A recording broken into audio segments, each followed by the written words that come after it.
Chapter 7. The Episode of the Barrel. The police had brought a cab with them, and in this I escorted Miss Morstan back to her home. After the angelic fashion of women, she had borne trouble with a calm face as long as there was someone weaker than herself to support, and I had found her bright and placid by the side of the frightened housekeeper. In the cab, however, she first turned faint, and then burst into a passion of weeping, so sorely had she been tried by the adventures of the night. She has told me since that she thought me cold and distant upon that journey. She little guessed the struggle within my breast, or the effort of self-restraint which held me back. My sympathies and my love went out to her, even as my hand had in the garden. I felt that years of the conventionalities of life could not teach me to know her sweet, brave nature, as had this one day of strange experiences.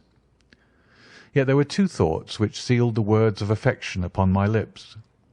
She was weak and helpless, shaken in mind and nerve. It was to take her at a disadvantage to obtrude love upon her at such a time.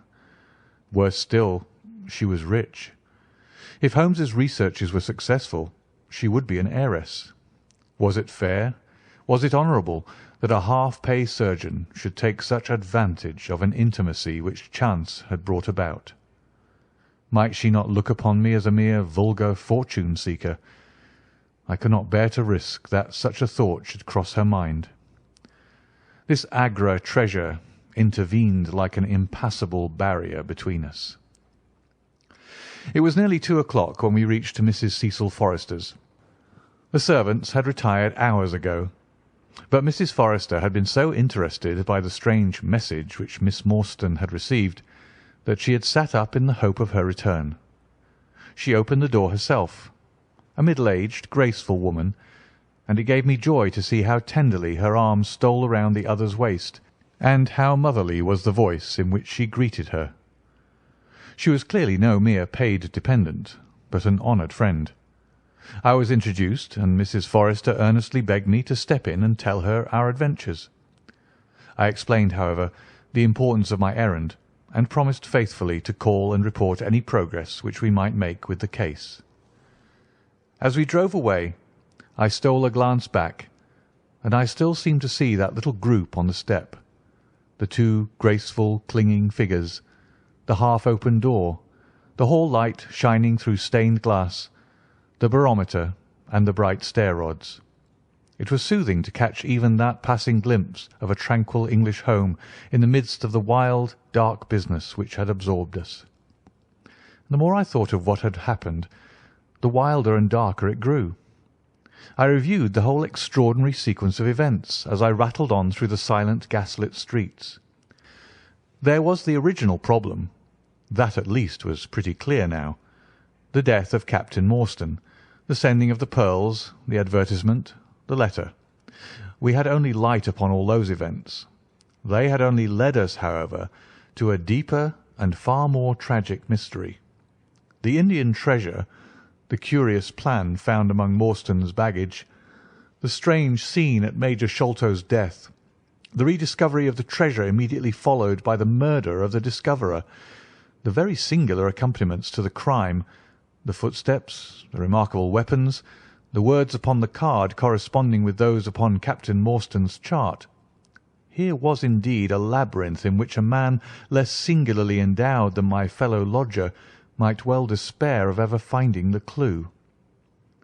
Pinchin Lane was a row of shabby two-storied brick houses in the lower quarter of Lambeth. I had to knock for some time at number 3 before I could make my impression. At last, however, there was the glint of a candle behind the blind, and a face looked out at the upper window. "Go on, you drunken vagabond," said the face. "If you kick up any more row, I'll open the kennels and let our 43 dogs upon you." "If you'll let one out, it's just what I have come for," said I. "Go on," yelled the voice. "So help me gracious, I have a wiper in the bag, and I'll drop it on your head if you don't hook it." "But I want a dog," I cried. "I won't be argued with," shouted Mr. Sherman. "Now stand clear, for when I say 3, down goes the wiper." "Mr. Sherlock Holmes," I began, but the words had a most magical effect, for the window instantly slammed down, and within a minute the door was unbarred and open. Mr. Sherman was a lanky, lean old man, with stooping shoulders, a stringy neck, and blue-tinted glasses. "A friend of Mr. Sherlock is always welcome," said he. "Step in, sir. Keep clear of the badger, for he bites. Ah, naughty, naughty. Would you take a nip at the gentleman?" This to a stoat, which thrust its wicked head and red eyes between the bars of its cage. "Don't mind that, sir. It's only a slow worm. It ain't got no fangs, so I gives it the run of the room, for it keeps the beetles down. You mustn't mind being just a little short with you at first, for I'm guided by the children, and there's many a one just comes down this lane to knock me up. What was it that Mr. Sherlock Holmes wanted, sir?" "He wanted a dog of yours." "Ah, that will be Toby." Yes, Toby was the name. "Toby lives at number 7 on the left there." He moved slowly forward with his candle among the queer animal family which he had gathered around him. In the uncertain, shadowy light I could see dimly that there were glancing, glimmering eyes peeping down at us from every cranny and corner. Even the rafters above our heads were lined by solemn fowls, who lazily shifted their weight from one leg to the other as our voices disturbed their slumbers. Toby proved to be an ugly, long-haired, lop-eared creature, half spaniel and half lurcher, brown and white in colour, with a very clumsy, waddling gait. It accepted, after some hesitation, a lump of sugar which the old naturalist handed to me, and having thus sealed an alliance, it followed me to the cab and made no difficulties about accompanying me. It had just struck 3 on the palace clock when I found myself back once more at Pondicherry Lodge. The ex-prize-fighter, Macmurdo, had, I found, been arrested as an accessory, and both he and Mr. Sholto had been marched off to the station. 2 constables guarded the narrow gate, but they allowed me to pass with the dog on my mentioning the detective's name. Holmes was standing on the doorstep, with his hands in his pockets, smoking his pipe. "Ah, you have him there," said he. "Good dog, then. Anthony Jones has gone. We've had an immense display of energy since you left. He has arrested not only friend Thaddeus, but the gatekeeper, the housekeeper, and the Indian servant. We have the place to ourselves, but for a sergeant upstairs. Leave the dog here and come up." We tied Toby to the hall table and reascended the stairs.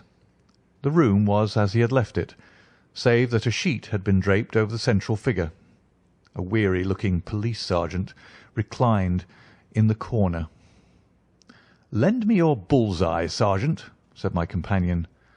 "Now, tie this bit of card round my neck so as to hang it in front of me. Thank you. Now I must kick off my boots and stockings. Just you carry them down with you, Watson. I'm going to do a little climbing and dip my handkerchief into the creosote. That will do. Now, come up into the garret with me for a moment." We clambered up through the hole. Holmes turned his light once more upon the footsteps in the dust. "I wish you particularly to notice these footmarks," he said. "Do you observe anything noteworthy about them?" "They belong," I said, "to a child or a small woman." "Apart from their size, though. Is there nothing else?" "They appear to be much as other footmarks." "Not at all. Look here.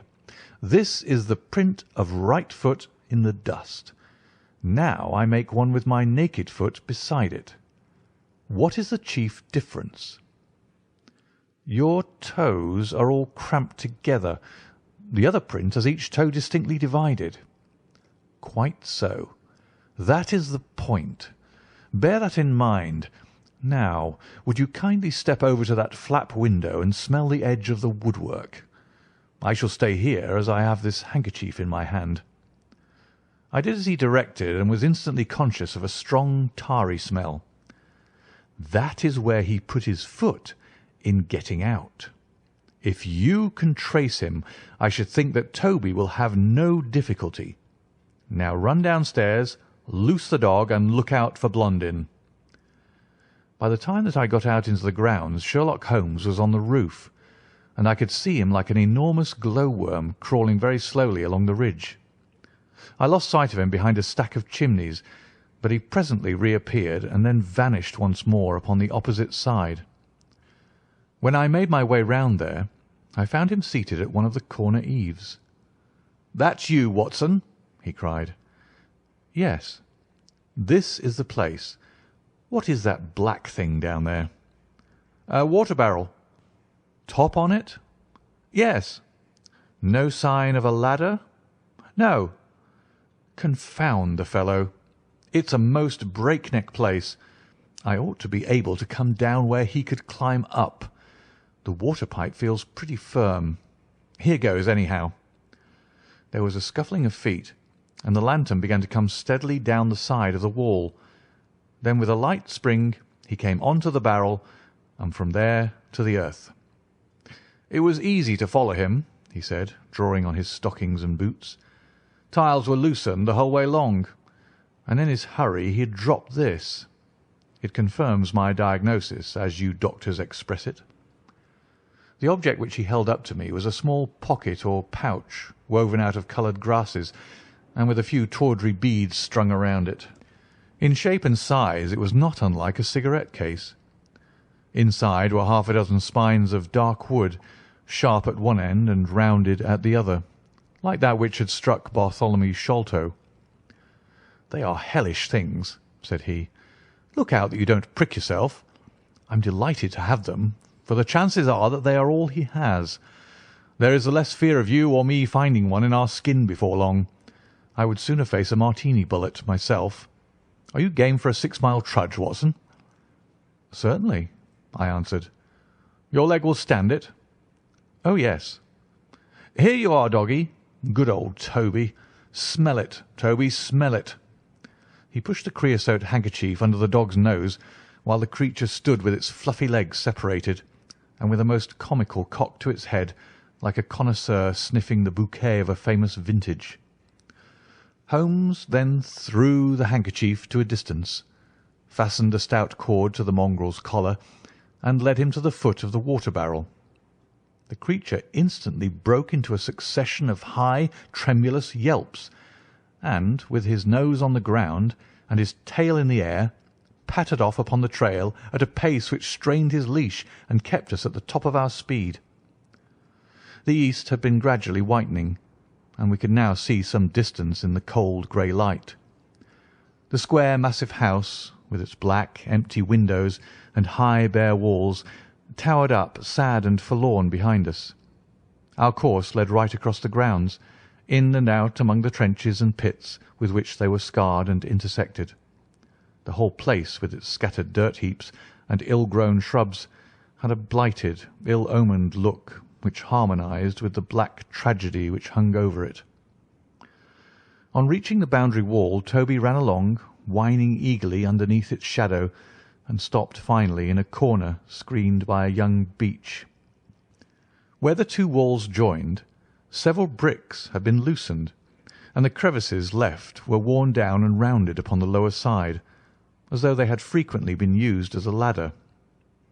Holmes clambered up, and, taking the dog from me, he dropped it over upon the other side. "There's the print of Wooden-leg's hand," he remarked, as I mounted up beside him. "You see the slight smudge of blood upon the white plaster. What a lucky thing it is that we have had no very heavy rain since yesterday.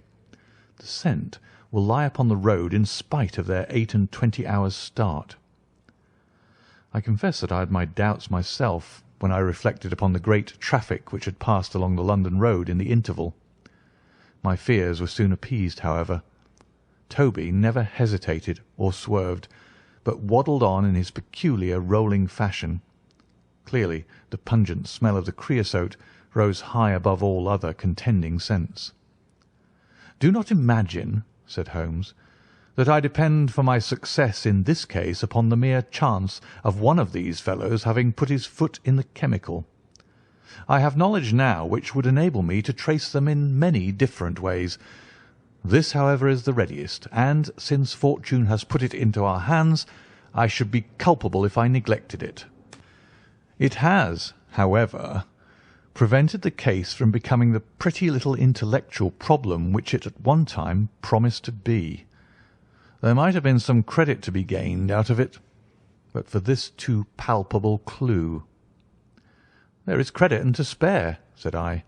"I assure you, Holmes, that I marvel at the means by which you obtain your results in this case even more than I did in the Jefferson Hope murder. The thing seems to me to be deeper and more inexplicable. How, for example, could you describe with such confidence the wooden-legged man?" "Pah, my dear boy, it was simplicity itself. I don't wish to be theatrical. It is all patent and above board. Two officers who are in command of a convict guard learn an important secret as to buried treasure. A map is drawn for them by an Englishman named Jonathan Small. You remember that we saw the name upon the chart in Captain Morstan's possession. He had signed it in behalf of himself and his associates, the sign of the Four, as he somewhat dramatically called it. Aided by this chart, the officers, or one of them, gets the treasure and brings it to England, leaving, we will suppose, some condition under which he received it unfulfilled. Now then, why did not Jonathan Small get the treasure himself? The answer is obvious. The chart is dated at a time when Morstan was brought into close association with convicts.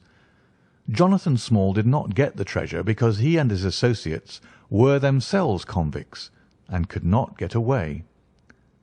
"But that's mere speculation," said I. "It is more than that. It is the only hypothesis which covers the facts. Let us see how it fits in with the sequel. Major Sholto remains at peace for some years, happy in the possession of his treasure. Then he receives a letter from India which gives him a great fright. What was that?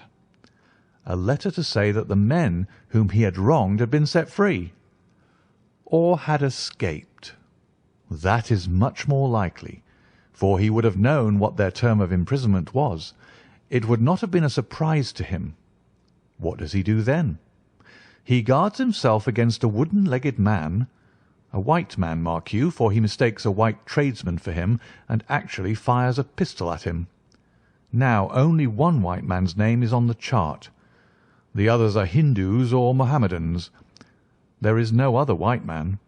Therefore we may say with confidence that the wooden-legged man is identical with Jonathan Small. Does the reasoning strike you as being faulty?" "No, it's clear and concise." "Well now, let us put ourselves in the place of Jonathan Small. Let us look at it from his point of view. He comes to England with the double idea of regaining what he would consider to be his rights, and of having his revenge upon the man who had wronged him. He found out where Sholto lived, and very possibly he established communications with someone inside the house. There is this butler, Lal Rao, whom we have not seen. Mrs. Bernstone gives him far from a good character. Small could not find out, however, where the treasure was hid, for no one ever knew save the Major and one faithful servant who had died. Suddenly, Small learns that the Major is on his deathbed. In a frenzy, lest the secret of the treasure die with him, he runs the gauntlet of the guards, makes his way to the dying man's window, and is only deterred from entering by the presence of his two sons. Mad with hate, however, against the dead man, he enters the room that night, searches his private papers in the hope of discovering some memorandum relating to the treasure, and finally leaves a memento of his visit in the short inscription upon the card. He had doubtless planned beforehand that should he slay the Major he would leave some such record upon the body as a sign that it was not a common murder, but from the point of view of the four associates, something in the nature of an act of justice. Whimsical and bizarre conceits of this kind are common enough in the annals of crime, and usually afford valuable indications as to the criminal. Do you follow all this? Very clearly. Now, what could Jonathan Small do? He could only continue to keep a secret watch upon the efforts made to find the treasure. Possibly he leaves England and only comes back at intervals. Then comes the discovery of the garret, and he is instantly informed of it. We again trace the presence of some confederate in the household. Jonathan, with his wooden leg, is utterly unable to reach the lofty room of Bartholomew Sholto. He takes with him, however, a rather curious associate, who gets over this difficulty, but dips his naked foot into creosote. Whence comes Toby, and a 6-mile limp for a half-pay officer with a damaged tendo Achilles. But it was the associate and not Jonathan who committed the crime. Quite so, and rather to Jonathan's disgust, to judge by the way he stamped about when he got into the room. He bore no grudge against Bartholomew Sholto, and would have preferred if he could have been simply bound and gagged. He did not wish to put his head in a halter. There was no help for it, however. The savage instincts of his companion had broken out, and the poison had done its work. So Jonathan Small left his record, lowered the treasure box to the ground, and followed it himself. That was the train of events as far as I can decipher them. Of course, as to his personal appearance, he must be middle-aged, and must be sunburned after serving his time in such an oven as the Andamans. His height is readily calculated from the length of his stride, and we know that he was bearded. His hairiness was the one point which impressed itself upon Thaddeus Sholto when he saw him at the window. I don't know that there is anything else. The associate? Ah, well, there is no great mystery in that, but you will know all about it soon enough. How sweet the morning air is!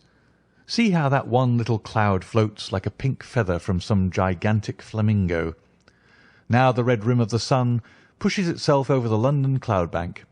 It shines on a good many folk, but on none, I dare bet, who are on a stranger errand than you and I. How small we feel with our petty ambitions and strivings in the presence of the great elemental forces of nature. Are you well up in your Jean Paul? Fairly so. I worked back to him through Carlyle. That was like following the brook to the parent lake. He makes one curious but profound remark. It is that the chief proof of man's real greatness lies in his perception of his own smallness. It argues, you see, a power of comparison and of appreciation, which is in itself a proof of nobility. There is much food for thought in Richter. You have not a pistol, have you? I have my stick. It is just possible that we may need something of the sort if we get to their lair. Jonathan I shall leave to you, but if the other turns nasty I shall shoot him dead.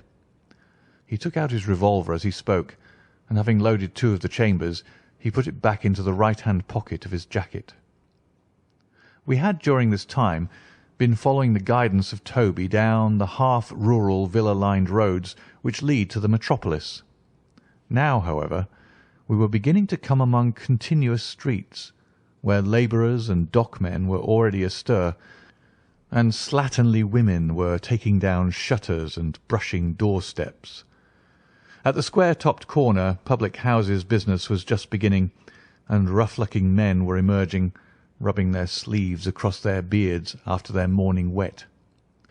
Strange dogs sauntered up and stared wonderingly at us as we passed, but our inimitable Toby looked neither to the right nor to the left, but trotted onwards with his nose to the ground, and an occasional eager whine which spoke of a hot scent.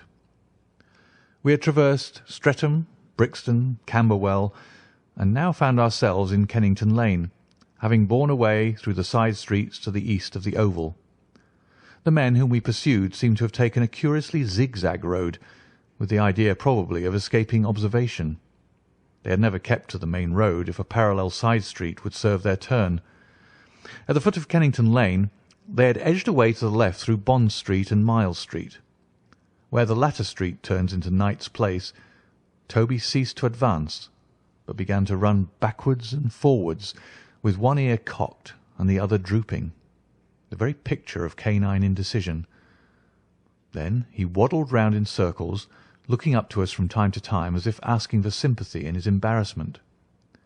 "What the deuce is the matter with the dog?" growled Holmes. "They surely would not take a cab or go off in a balloon." "Perhaps they stood here for some time," I suggested. "Ah, it's all right. He's off again," said my companion in a tone of relief. He was indeed off, for after sniffing around again he suddenly made up his mind and darted away with an energy and determination such as he had not yet shown. The scent appeared to be much hotter than before, for he had not even to put his nose on the ground, but tugged at his leash and tried to break into a run. I could see by the gleam in Holmes's eyes that he thought we were nearing the end of our journey. Our course now ran down 9 Elms until we came to Broderick and Nelson's large timber yard, just past the White Eagle Tavern. Here the dog, frantic with excitement, turned down through the side gate into the enclosure where the sawyers were already at work. On the dog race through sawdust and shavings, down an alley, round a passage, between 2 wood piles, and finally, with a triumphant yelp, sprang upon a large barrel which still stood upon the hand trolley on which it had been brought. With lolling tongue and blinking eyes, Toby stood upon the cask, looking from one to the other of us for some sign of appreciation. The staves of the barrel and the wheels of the trolley were smeared with a dark liquid, and the whole air was heavy with the smell of creosote. Sherlock Holmes and I looked blankly at each other, and then burst simultaneously into an uncontrollable fit of laughter.